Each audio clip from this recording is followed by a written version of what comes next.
Ekipe ya Arsenal na Manchester United mu gihe zikomeje kuba zishakisha abandi bakinnyi ziribuze ko zongeramo mu rwego rwo kugira ngo bakomeze squad yabo cyane cyane ariko mu gice cy'imbere aho ngaho twavuga kuri ekipe ya Arsenal.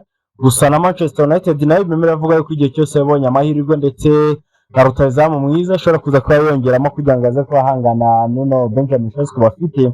Amakuru n'ubwo arimo aremeza ko izi ekipe zombi zongeye guhura kuri umwe mu bakinnyi bakiri bato barimo bazamuka neza, umusore w'imyaka 20 w'umunyabrazil ukinira ekipe ya Shakhtar Donetsk mu gihugu cya Ukraine.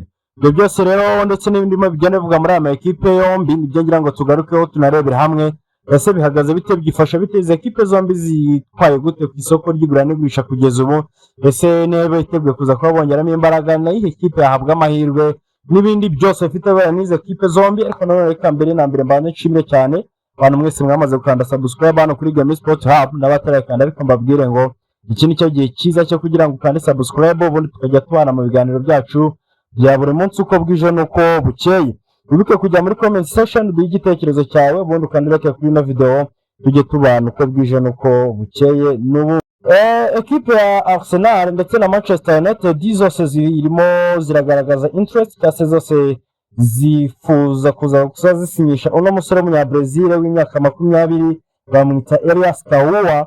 Numwe mu bakinnyi ari kwitwara neza cyane cyane muri ekipe ya Shakhtar Donetsk hamaze igihe kitari makina, ndetse bakavuga yuko bigenewe n'uburyo atangiye sezo mu gihugu cya Ukraine. Kuri ubu ngubu ngo ama ekipe yakomeje kugerageza gukora ishoboka ibyo ari byose ari menshi, ariko cyane cyane nyine ekipe ya Arsenal ndetse na Manchester United ekipe ziyoboye izindi nk'uko birimo bitangazwa na Team Talk. Ari kukubwira ngo Arsenal and Manchester United are among the club considering the move for Shakhtar Donetsk's rising Brazilian star Kaua Elias. Team Talk understand after he has emerged as one of the most watched young forward in Europe. Jasati ayo namakuru nyine igitangazamakuru Team Talk kirimo kidutangariza, kirimo kitubwira bigendanye n'ibiri kuba nyuma y'uko abaye umwe mu basore bakiri bato barimo barebwa cyane ku mugabane w'i Burayi. Bakakubwira ngo a following string of impressive display culminating in a perfect hat-trick early this month that has drawn Scott from several major clubs. Source states he will move to top 5 league by the end of window. Uyu barimo barakubwira ngo bigendanye na perfect hat-trick yatsinze ubwo barimo baratangira pre-season muri no season turimo muri kuno kwezi, nibwo yaje kwatsinda icyo twita perfect hat-trick. Nabizi ko no gutsinda igitego cy'umutwe, gatsinda igitego n'akaguru k'ibumoso ndetse n'igitego cy'akaguru k'iburyo. Ibyo byatumye rero aba scout benshi bahita berekeza kuri uno musore, ndetse bagenda bagerageza kumuvugisha n'aba agent biwe.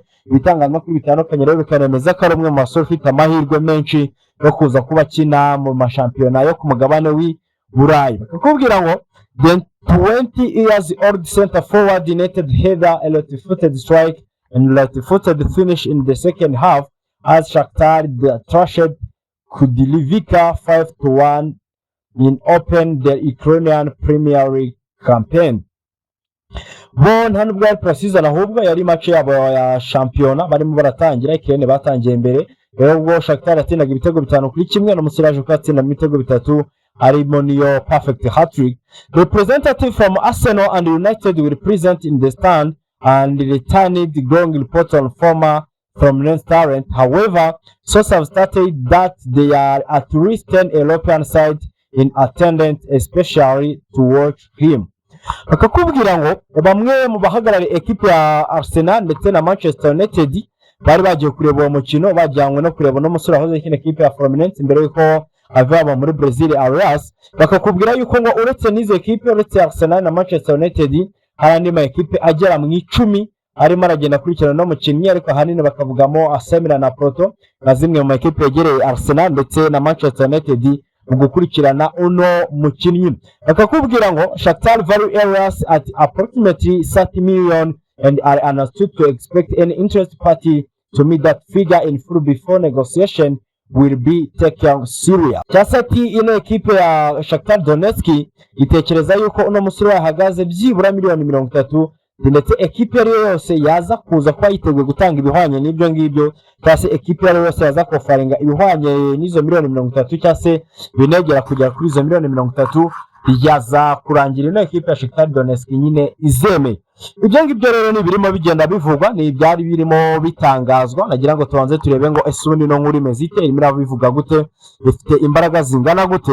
Gusa nanone mbere na mbere tubanje kugaruka muri realite y'ibirimo birahari, irimo biravugwa.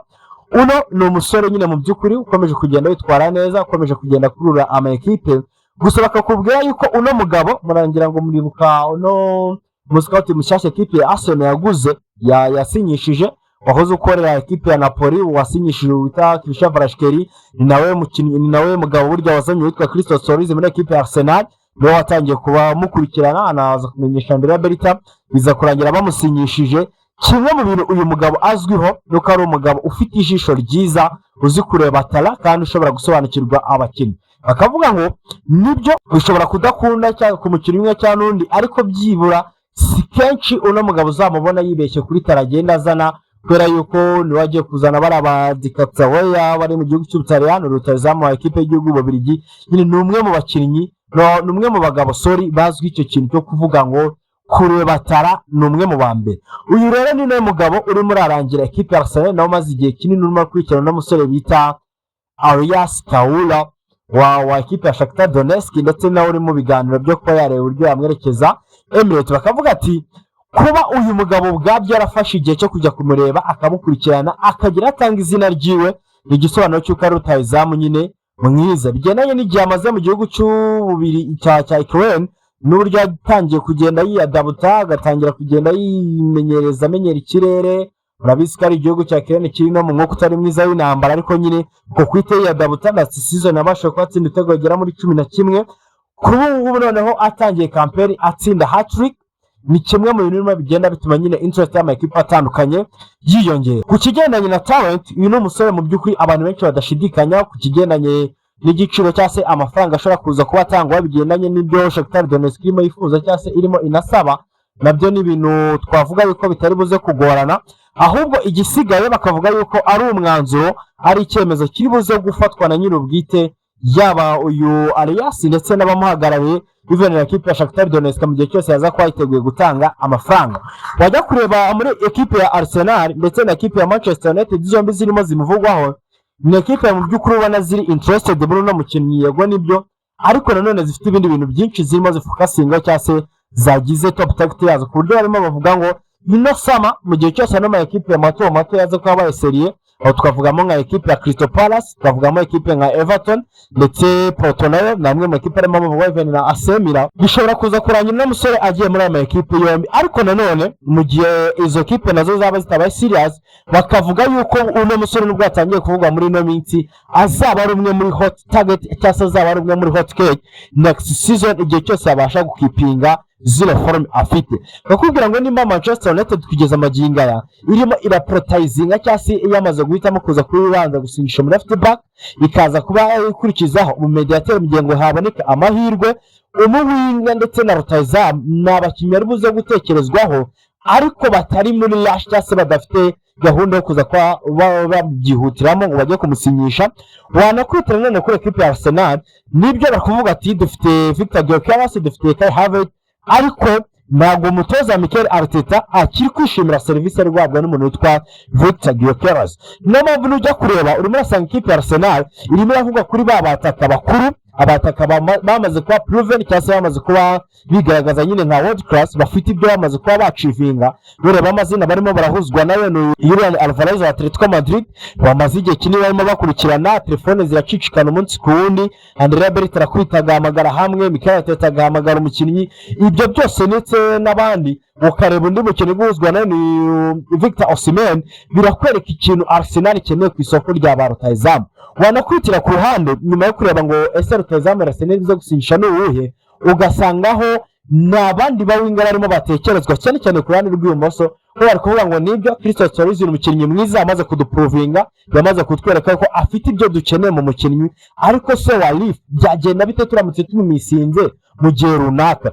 Ibyo rero akaba ari byo bimwe mu bitangazamakuru bikomeye birimo bigenda biheraho, bakavuga ngo nibyo arimo arakurikiranwa Arias, ariko si umukinnyi ushobora ugiye kwitaza mu gihugu cy'Ubwongereza ino sezo. Ndetse iyo bita Football London niyo yagiye kurinavuga yuko mu gihe cyose imwe muri ano ma ekipe yombi yaza kuba namusinyisha, ashobora kuza guhitamo ko yamugumisha muri Ukraine agakomeza kuba akura no kwiyubaka ndetse no kugumya kumenyera no kwiprovinga ku giti cyiwe mbere ko aza kugorwa na Premier League. Ariko nyine for sure kimwe cyo mu bintu bitari guhindura nuko equipe ya Arsenal, equipe ya Manchester United numwe mu bakinnyi zirimo zikubanaho, numwe mu bakinnyi zirimo zikurikirana cyane, kugira ngo murabyibuka ku kigendanye na projet yo kwano ma equipe yifuza kuza kwatunga ba rutayizamu bato yari kurire kubo hano ma equipe yabo kugira ngo baze no kuba bamenyera. Nabahoze mbabwira inkuru y'ino musore bita Pio Esposito wa equipe ya Internazionale do Milano, nayo bose barimo bahuriraho, bose barimo bagerageza kureba ko bamusinyisha.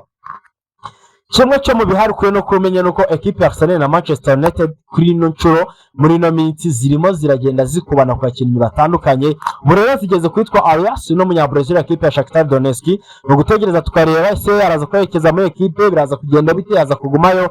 Ariko nyine kimwe cyo mu bihari nuko natajya muri equipe ya Arsenal arajya muri equipe ya Manchester United, cyase equipe ya Arsenal na Manchester United imwe muri zo ishobora kuza kurangira musinyishije byaba muri no sama irimo irangira cyase na next season. Numwe mu basore bivugwa yuko izi equipe zombi zishobora n'undi kuzamurira no kuzongera zikamurwanira. Cyo kadusubire mu kanya, gusa nibagirwa gukanda subscribe kuri YouTube channel, nibagirwa gukanda like kuri no video, ubundi tukajya tugumya kwa nuko bwije nuko buke.